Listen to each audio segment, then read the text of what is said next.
welcome to this webinar in our series Coping with COVID. Today we're going to talk about kindness, soothing anger. I'd like to introduce my friend and my colleague Fiona Kennedy. She is the director of Greenwood Mentors here on the Isle of Wight, and she's a clinical psychologist, and she and her husband wrote Get Your Life Back, this book which covers a lot of what we're going to be talking about in these webinars. And I'd love to introduce you to Emma Spencer-Goodier, who's also an inspirational yoga teacher on the Isle of Wight. So today's theme is coping with COVID, kindness soothes anger. Last time we spoke about fear, and if you look underneath anger, you often find fear hiding.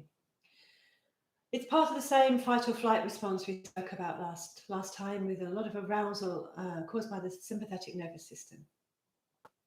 However, with fear, you get this physical urge to attack.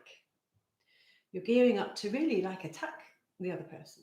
Of course, we restrain that, but we might find then we want to verbally attack, or we're thinking attacking sort of thoughts. You can tell when you've got there because you will notice that you're thinking a lot of shoulds. She should do this, he should do that, she shouldn't be so close to me, they shouldn't be visiting that relative. And we find this a lot in social media, where a lot of rage and anger is being expressed unrestrainedly, and it's very, very judgmental.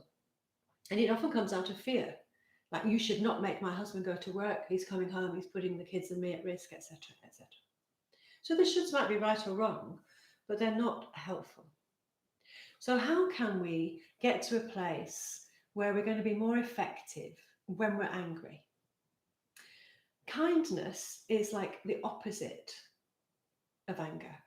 So I'm going to hand over to Emma now, who's going to show you how to embody kindness. So I think probably the first thing to acknowledge is that simply by turning up to this work is a profound gesture of kindness to yourself. So for this next posture, which we've called Reclining Butterfly, I've got a bolster, but you could use a rolled up blanket or a couple of rolled up blankets to create a nice sort of sausage to support your back. You're going to sit just in front of the bolster and then lie your back down onto the bolster. And I like to take a pillow or a cushion underneath my head as well. Bring the soles of your feet together and let your knees drop out to the side. Now, I'm very comfortable here, but you might find that this is a little bit too open for you, and you could use a cushion under your hips to support your hips as well, making you feel very safe physically. And then you can take your arms away from your body with your palms facing up towards the sky. Close your eyes and take a deep breath in through the nose. And just soften the breath with a sigh through the mouth.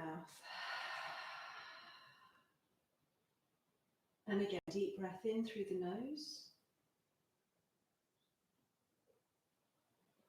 And out through the mouth with a sigh. And as you relax back here,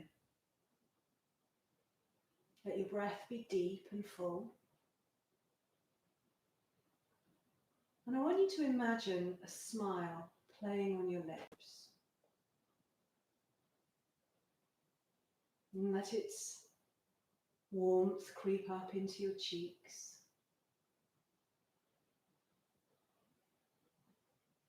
And visualize smiling internally to yourself.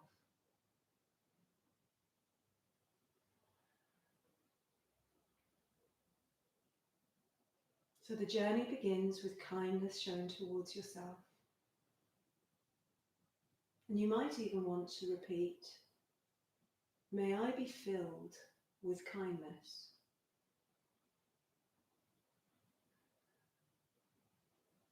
And you might want to repeat this 10, 20 times, very gently. with a kind internal tone with your inner dialogue.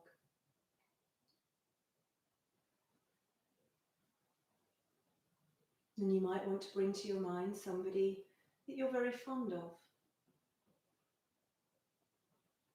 See yourself smiling at them.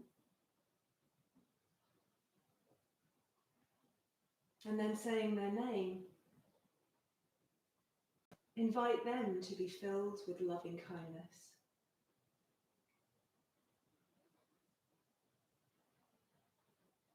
And as you work here, keep the breath slow and natural. The face soft, the jaw soft, and the tongue just dropping away from the soft palate in the roof of your mouth.